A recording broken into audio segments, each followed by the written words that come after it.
The following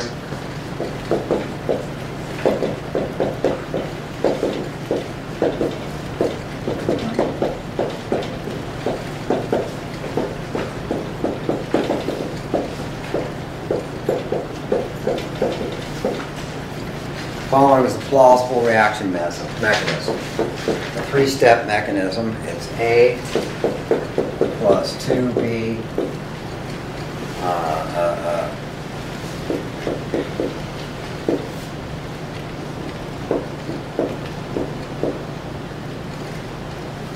and that goes to C, and that's a fast step.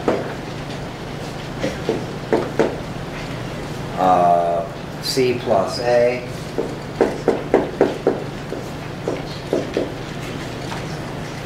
goes to D plus E, and that's a slow step. And 3, E plus F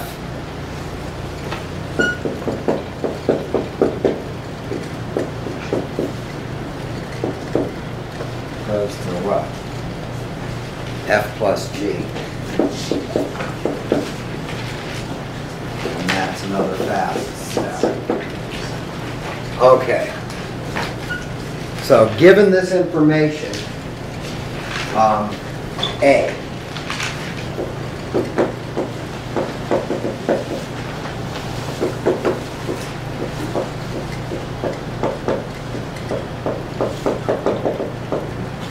So I want to write the overall reaction, okay?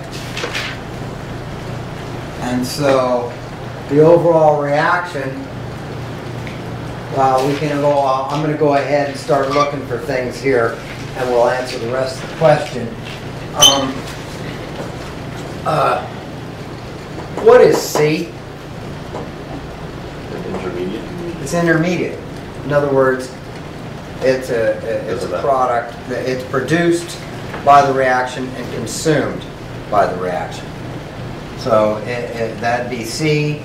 Now A is a reactant, B is a reactant. What's D? It's a product.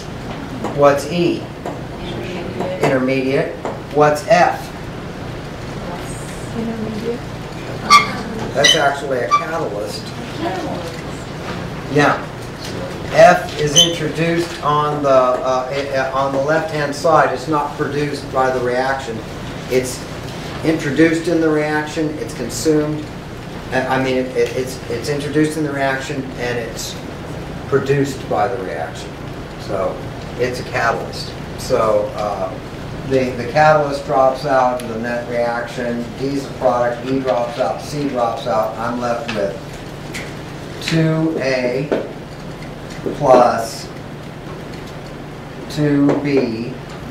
I'll put an arrow here and put the catalyst over the arrow. That's the way, it's pretty standard notation. You put the catalyst over the arrow, and I end up with C is an intermediate, E is an intermediate. I have D plus G. So that's the overall reaction. Does that make sense? Okay, so we wrote the overall reaction, and we in the process, we've already answered some of the questions. B. What are the intermediates? C. And yeah, I'll write the question. What?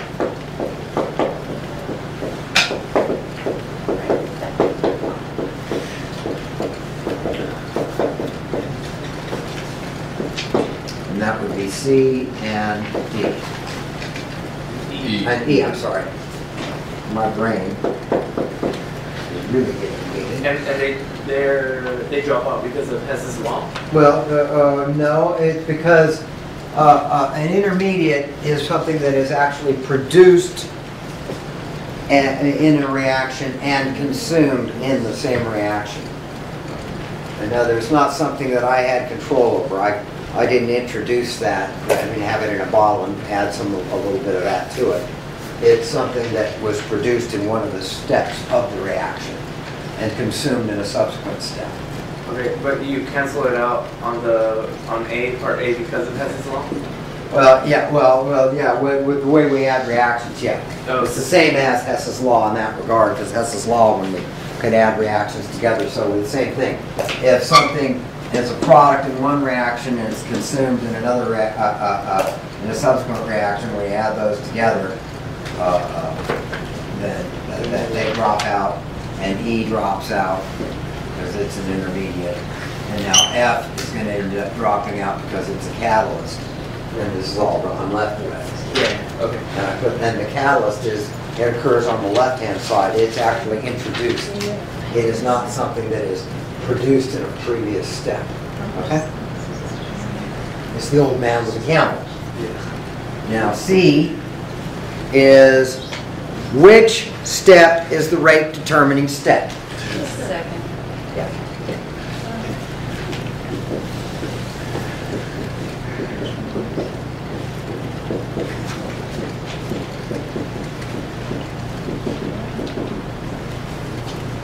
And that would be step 2. Okay? And so D was, Why is step 2? What's this? Because it's the slow. the rate determining step is the slow step. No reaction can occur faster than the slowest step. And this is going to go to when we start to try to determine what rate law we're going to have. The rate law is going to be determined by that step. So we're going to start with step 2 and write the rate law directly, and then we'll have to solve for the intermediates, etc., and get those out and get the ultimate expression. But so that's step, that's part C. Part D is, what is the catalyst?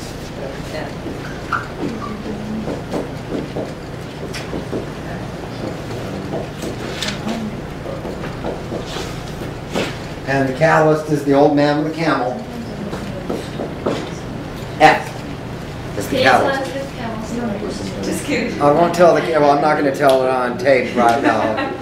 I love telling that story, but right now I want to sort of eat, and so I want to get this done. Do you want banana? Oh, I'd love one, but when we wait until the next break, and then I'd be happy. That would be great. Okay, part E, the rate law. Yeah.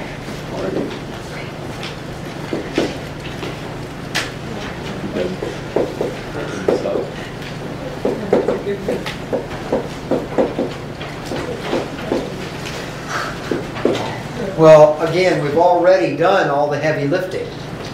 We know the rate determining step is step 2. So, and since these are elementary processes, as any mechanism with a sequence of elementary reactions, we can write the rate law directly because the stoichiometric coefficients are the order of each of the reagents in an elementary process. Not like real reactions where we have to find the rate law. We're proposing a mechanism which is a sequence of elementary steps. So the rate is going to be equal to K2, the rate determining step, times C times the concentration of A. And so, why is the concentration of C times concentration of A? Where did that? Step 2. Let me get my Mr. Hand. But there's a D instead Mr. of Hand. C. There's C. At K2, the rate law is going to be equal to K2 times the concentration of A times the concentration The of C. reactants of... Yes, the reactants. Oh, okay. It's a bimolecular process. So, Yeah. the rate law of the German step? Is that the question? Yeah, the rate determine, no, because we're not done. That's the rate determining step. We write the rate directly. We cannot have any reaction any observed reaction will occur faster than the slowest step. In fact, all the other steps, because in reality, it's not like nature, we're not trying to model nature, and let's get that part clear. we're not trying to model nature and say, it's not like this happens first, and then this happens, and and after this happens, this happens. No, these are all happening at the same time. But this has to happen at some point in order for this to occur. And so this is happening continuously, and once this happens, then the second reaction can occur. And this is the slow reaction. So there's plenty, this is happening very quickly. So as soon as this generates some of this, we have to wait for this to happen, the second step, the slow step, to occur to generate the D and E. And then the E is consumed as soon as this is produced, that's going to be consumed in this very fast step to generate the other product. So I got D generated in the slow step and G generated in the fast step. So in fact, all of these are going on continuously. But this is the slow process. So the rate that I'm going to observe is going to be determined by this step. It can't happen any faster. These are very fast, so they don't influence the rate that I observe. Okay? Now, how good of an explanation that was, but you know, we can look at it in terms of, remember the old Jack-in-the-Box model? Everybody goes in, they order, everybody's driving into the drive-through, and they're ordering, what was it? French fry, a hamburger and a Coke. Okay, and they don't start making the hamburgers until they're ordered. And then, so the cars drive up to the drive-through window, they make their order, and then they drive up to the other window, and they give them their money and take their food and drive off. And I'm sitting there with a stopwatch timing the cars. Now, the slow step is the cooking of the hamburger. But by the time the money's transferred continuously, the cars are going around continuously. The slow step is making the hamburger. The Coke was ready right up front. That machine's right by the cash register. I have to wait for the hamburger, so everybody's waiting for the hamburger. And the rate that the cars are leaving is the same rate that the hamburgers are coming off. See what I mean? That's a really cheesy, no, if it was cheeseburger, it would be a cheesy example. I should give a vegetarian example. Yes. I'm sorry, my apologies to all, whatever. Primary consumers. Yes, exactly. I should get some sort of advertisement rights from Jack in the Box.